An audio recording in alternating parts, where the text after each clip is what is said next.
Hi guys, welcome back to my channel. आज हम start करने वाले हैं पीरियोडिक टेबल का सेकंड वीडियो लेक्चर। तो जैसे कि हमने पिछले वीडियो में कवर किया था जितने भी हमारे बेसिक टर्म्स होते हैं, तो यहाँ पर हम बात करने वाले हैं पीरियोडिक टेबल। तो हमारे सिलेबस में पीरियोडिक टेबल में सबसे पहले स्टार्ट किया गया है हमें ये पीरियोडिक टेबल का स्ट्रक्चर। तो जो हमारा स्ट्रक्चर है उसमें मेनली हमारे 4 ब्लॉक यूज किए गए हैं। और जो हमारे 4 ब्लॉक है वो मेनली हमारे S block, P block, D block और जो लास्ट है वो है एफ ब्लॉक। तो हमारा कौन सा ब्लॉक एस होता है, कौन सा पी, कौन सा डी और कौन सा एफ। तो देखिए, अगर हम पीरियोडिक टेबल का स्ट्रक्चर बनाए तो हमारे पीरियोडिक टेबल का स्ट्रक्चर कुछ ऐसे होता है। ये जो हमारा पीरियोडिक टेबल का मेन स्ट्रक्चर होता है वो ऐसा होता है। अब इस पीरियोडिक टेबल में अगर हम बेसिकली बात करें तो इसमें हमारा कौन सा ब्लॉक एस होता है, कौन सा पी, कौन सा डी और कौन सा एफ। तो यहाँ पर आपको दिख रहा होगा कि यहाँ से ये हमारा हाइड्रोजन वाला है, देन ये हीलियम। तो ये जो है वो है एस ब्लॉक। जो हमारा एस ब्लॉक होता है, देखिए ब्लॉक के 4 टाइप्स होते हैं, मतलब हमारी केमिस्ट्री में 4 ब्लॉक्स हैं ऑल टोटल। तो कौन कौन सा, एस, पी, डी, एफ। तो अगर हम एस ब्लॉक और इन सब सारे ब्लॉक का अगर नेम की बात करें तो इनका नेम, एस ब्लॉक जो होता है उसमें कौन से हमारे एलिमेंट्स पाए जाते हैं। तो हमारा जो एस ब्लॉक होता है, पी ब्लॉक, डी ब्लॉक और एफ ब्लॉक। देखिए, तो एस ब्लॉक में हमारे मतलब कि सारे के सारे मेटल्स आते हैं। फिर जो हमारा पी ब्लॉक होता है उसमें हमारे सारे के सारे नॉन मेटल्स रहते हैं। फिर ये हमारा डी ब्लॉक होता है, फिर ये हमारा एफ ब्लॉक होता है। तो डी ब्लॉक को हम क्या कहते हैं, डी ब्लॉक को हम ट्रांजिशन मेटल्स कहते हैं, एलिमेंट्स कहते हैं। और जो हमारा एफ होता है उसे हम लोग इनर ट्रांजिशन कहते हैं।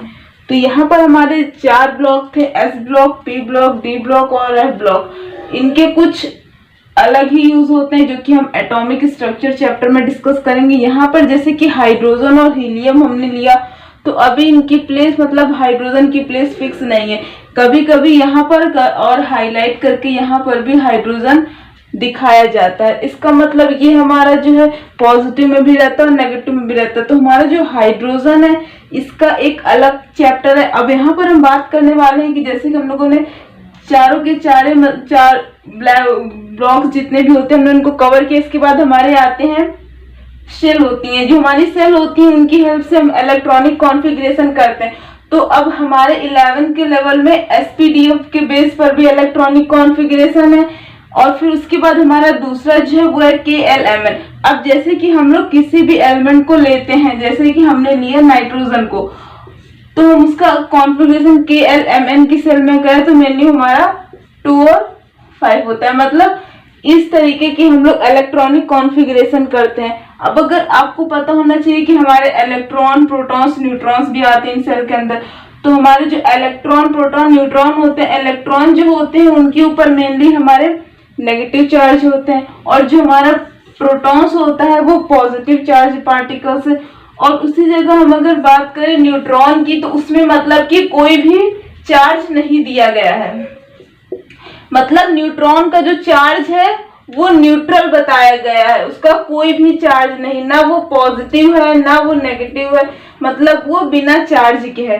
तो अब अगर हम बात करें अपने बेसिक कॉन्सेप्ट से हटकर, तो यहाँ पर हमारे आते हैं सबसे पहले हमारा पीरियोडिक टेबल में फर्स्ट साइंटिस्ट है हमारे डॉवर्नियर। जो हमारे सर डॉवर्नियर थे, इन्होंने क्या दिया था, मतलब ये एक फेमस केमिस्ट है और इन्होंने लॉ दिया था on the basis of triad. मतलब जो मेंडलीव ने लॉ दिया था वो था ट्रायड पर। तो देखिए ट्रायड क्या होता है। ट्रायड वर्ड का ही मतलब होता है 3, TRI मीन्स 3 होता है। तो ट्रायड जो था वो 3 था, लेकिन यहाँ पर 3 ट्रायड का मतलब 3 नहीं, यहाँ पर जो हमारा ट्रायड होता है वो ग्रुप ऑफ 3 एलिमेंट्स है। मतलब जो हमारे डॉवर्नियर सर थे, इन्होंने क्या किया, ये जब आए थे, ये जब अपने फील्ड में उतरे थे मतलब पीरियोडिक टेबल में, तो इनके टाइम पर 53 एलिमेंट केवल ही डिस्कवर थे। कितने एलिमेंट थे, 53 एलिमेंट। तो मतलब इनका अपना ही जो टेबल था वो 53 एलिमेंट के ही बेसिस पर था। तो इन्होंने अपना जो भी दिया वो सब पूरा का पूरा किस पर बेस था, 53 एलिमेंट्स पर। अब अगर हम बात करें तो इनका मेन लॉ क्या था, ट्रायड था। इन्होंने ट्रायड का मतलब ग्रुप ऑफ 3। जब ये आए थे at the time of Dobereiner there are 53 elements are discovered, 53 element discovered थे। इनका लॉ क्या था? ट्रायड था। और वो ट्रायड कैसे था? इनके कहने का मतलब था कि अगर हम इफ यू टेक 3 एलिमेंट्स, हम लोग 3 एलिमेंट्स को लेते हैं, जैसे कि हमने लिया ए बी और सी, हमने 3 एलिमेंट्स को लिया और इन्होंने बताया कि अगर हम तीनों एलिमेंट के मास नंबर को लेंगे और फिर उसके बाद हम उसका फर्स्ट और थर्ड एलिमेंट को ऐड करके 2 के हाफ करेंगे, मतलब डिवाइडेड बाय 2 करेंगे, तो हमारा जो एवरेज मतलब मिडल एलिमेंट के इक्वल आएगा। तो उन्होंने पहला एग्जांपल लिया लिथियम, पहला एलिमेंट लिया लिथियम, फिर हमारा लिया सोडियम, फिर लिया पोटेशियम। तो लिथियम का मास नंबर क्या होता है? लिथियम का मास नंबर 7 होता है, सोडियम का 23 होता है और जो हमारा पोटेशियम होता है इसका 39 होता है। ये 3 एलिमेंट इन्होंने लिए।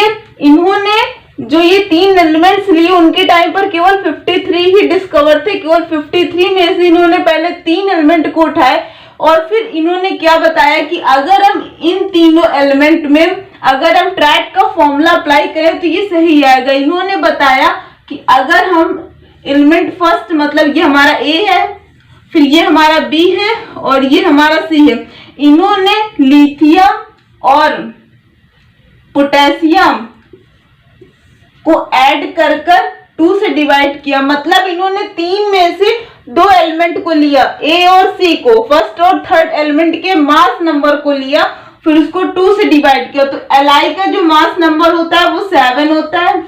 फिर उसके बाद इन्होंने पोटेशियम का लिया जो कि 39 होता है, फिर इसको 2 से डिवाइड किया। फिर बताया कि अगर ये हमारे Na के इक्वल आए तो मतलब ये वाला ट्रायड हमारा काम कर गया, ये वाला फॉर्मूला वर्क कर गया। तो इन्होंने जब 7 + 39 किया तो इनका आया जो है 46, और जब 7 + 39 करेंगे तो 46 है, उसको बोले हाफ कर दो तो ऑल टोटल कितना है 23 है। मतलब ये एग्जैक्ट किसके इक्वल है? मिडल एलिमेंट के, मतलब ये Na के इक्वल है। तो ये लॉ इनका काम कर गया। लेकिन ये लॉ इसी तरह 3 और एलिमेंट के साथ कर पाया।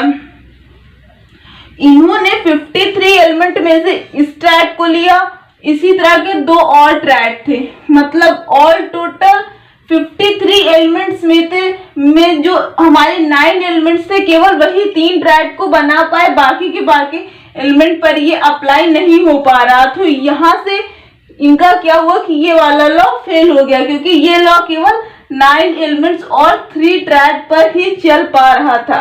अब देखिए इन्होंने ये जो कहा तो इनका मेन लॉ था। अब उसके बाद हमारे आते हैं न्यूलैंड। तो न्यूलैंड को जानने से पहले आपको ये पता होना चाहिए कि ग्रुप, पीरियड्स और पीरियोडिक टेबल में ऑल टोटल कितने एलिमेंट्स होते हैं। तो ये तो हमने बता दिया था, जो हमारे ऑल टोटल एलिमेंट्स होते हैं वो होते हैं 118, जिनमें से कि हमारे काफी जो है मेटल होते हैं और काफी नॉन मेटल भी होते हैं। अगर हम मेटल्स की बात करें, मेटल्स वो होते हैं जो कि अपना दें, और नॉन मेटल्स वो होते हैं मतलब जो गेन करते, जो देते हैं, उन्हें हम क्या कहते हैं? उन्हें हम मेटल्स कहते हैं, और जो लेते हैं वो नॉन मेटल्स होते हैं। देखिए जैसे कि हमारा हाइड्रोजन देता है और क्लोरीन क्या करता है? लेता है। हाइड्रोजन के पास कितना होता है? 1 होता है, क्लोरीन के पास 17 होता है। ठीक है, अब देखिए इसका क्या होगा 287, इसको 1 चाहिए तो ये 1 हाइड्रोजन से ले लेता है, HCl बन जाता है। मतलब कि जो हमारे मेटल्स होते हैं वो डोनेट करते हैं और जो नॉन मेटल्स होते हैं वो एक्सेप्ट करते हैं, अपने ऑक्टेट को कंप्लीट करते हैं। और आपको वैलेंसी पता होना चाहिए। देखिए अगर हम यहाँ पर मैग्नीशियम को लें तो मैग्नीशियम को होता है 282, मतलब मैग्नीशियम का चार्ज +2 होता है। अब देखिए 282 हुआ। अब इसके बाद इसमें हमारा वैलेंस शेल क्या है? जो हमारा आउटर मोस्ट इलेक्ट्रॉन होता है उसे ही हम वैलेंस शेल, वैलेंस इलेक्ट्रॉन कहते हैं, आउटर मोस्ट। अब उसके बाद वैलेंसी, इसकी वैलेंसी क्या है? इसके पास 2 एक्स्ट्रा थे, मतलब इसकी वैलेंसी +2 है। ये क्या कर रहा है? ये डोनेट कर रहा है। अब उसके बाद देखिए, अब यहाँ पर हमने एलिमेंट्स के बारे में डिस्कस कर लिया। अब इसके बाद हमारा आता है ग्रुप और पीरियड। तो देखिए ग्रुप क्या होते हैं और पीरियड क्या होते हैं। देखिए हमारे जो ग्रुप होते हैं वो 18 होते हैं और उसी जगह हमारे जो पीरियड होते हैं हमारे पीरियोडिक टेबल में जो कि प्रेजेंट होते हैं वो होते हैं 7। जो ग्रुप होते हैं vertically 18 vertically column called a group and 7 horizontal rows are called a period. देखिए ये वर्टिकली होते हैं 18 vertically column called a group और 7 हॉरिजॉन्टल जो रोज होते हैं उन्हें हम कहते हैं पीरियड। तो देखिए ग्रुप कौन कौन से होते हैं। तो ग्रुप जैसे कि हमारा आता है ग्रुप 1, हमारा पहला ग्रुप किसका होता है, हाइड्रोजन फैमिली होता है, मतलब alkali metal, alkali earth metal. फिर हमारा boron family, carbon family, nitrogen, oxygen. फिर उधर हमारा आ जाता है नोबल गैसेस वगैरह, हेलोजेंस उसके पहले आता है 17 ग्रुप का। तो ये सब होता है। अब यहाँ पर जैसे कि हमारा हेलोजेंस की बात आई, हेलोजेंस, और फिर उसके बाद हमारा जो आया वो आया नोबल गैसेस। ये मेनली हमारे एग्जाम में पूछा था। जो इनकी प्रॉपर्टी क्या होती है, इनकी हेलोजेंस की प्रॉपर्टी होती है, इनकी बेस्ट फ्रेंडशिप किसके साथ होती है, एल्कलाई मेटल्स के साथ, हाइड्रोजन फैमिली से, एल्कलाई मेटल से।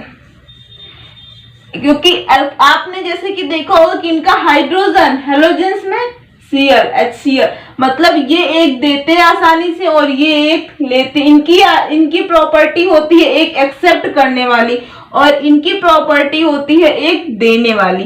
तो उसके बाद हमारे आते हैं नोबल गैसेस, मतलब एल्कलाई मेटल ये हमारे इलेक्ट्रोपॉजिटिव देते हैं और हेलोजेंस जो है गेन करने में होते हैं। उसके बाद हम बात करते हैं नोबल गैसेस की।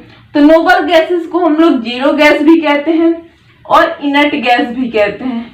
इनका मेनली वर्क क्या होता है, इनको किसी की कोई नीड नहीं होती, ये खुद में सेल्फ में हमेशा खुद बैलेंस रहते हैं, तो इनको किसी की नीड नहीं रहती है। अब उसके बाद देखिए हमारे जो सेकंड साइंटिस्ट है वो कौन थे, न्यूलैंड सर। जो हमारे साइंटिस्ट न्यूलैंड थे ये बहुत ही ज्यादा फेमस साइंटिस्ट थे। ये किसके बाद आए थे, ये डॉवर्नियर सर के बाद आए थे। इन्होंने अपना लॉ दिया था। इनका लॉ क्या था, इनका लॉ था लॉ ऑफ ऑक्टेव्स। इनका लॉ था लॉ ऑफ ऑक्टेव्स। तो ऑक्टेव्स का मतलब क्या होता है, ऑक्टेव्स मतलब ऑक्ट मीन्स 8। इनका लॉ था 8 का मतलब क्या था, इन्होंने कहा था अगर हम 8 एलिमेंट्स को देखें, इन्होंने कहा अगर हम 8 एलिमेंट्स को लें, फिर इन्होंने बताया कि इनकी जो मतलब इन्होंने किस लॉ के बेस पर ये लॉ दिया था, वो था the physical and the chemical properties of element are the periodic function of their atomic weight. इन्होंने कहा अगर हम 8 एलिमेंट्स को लें और फिर उसके बाद हम उनकी प्रॉपर्टी को उन्होंने कैसे दिया था, उन्होंने म्यूजिकल नोट्स के अकॉर्डिंग दिया था। कहा था कि the property of 8th element was similar to first one. जो प्रॉपर्टी इसकी होगी वही इसकी होगी, जो इसकी होगी वो इसकी होगी, जो इसकी होगी वो इसकी होगी इसकी। मतलब इनका कहने का मतलब था कि जो 8th एलिमेंट की प्रॉपर्टी फर्स्ट के सिमिलर होगी। The property of every 8th element was similar to the first one. तो ये इनका लॉ था लॉ ऑफ ऑक्टेव्स। लेकिन ये कैल्शियम तक ही काम कर पाया था, फिर इनका भी लॉ फेल हो गया था। इन्होंने एक अपनी लिमिटेशन में एक गलत चीज बोल दी थी कि और जो एलिमेंट्स हैं वो फ्यूचर में डिस्कवर नहीं होंगे, इन्होंने ऐसा बोल दिया था। और फिर उसके बाद हमारे जो नेक्स्ट साइंटिस्ट थे तो वो आए थे मेंडलीव। फिर उन्होंने एक आया था मॉडर्न पीरियोडिक लॉ था। तो मॉडर्न पीरियोडिक लॉ क्या था, देखो मॉडर्न पीरियोडिक लॉ जो था वो था the physical and the chemical properties of an element are the periodic function of their atomic number.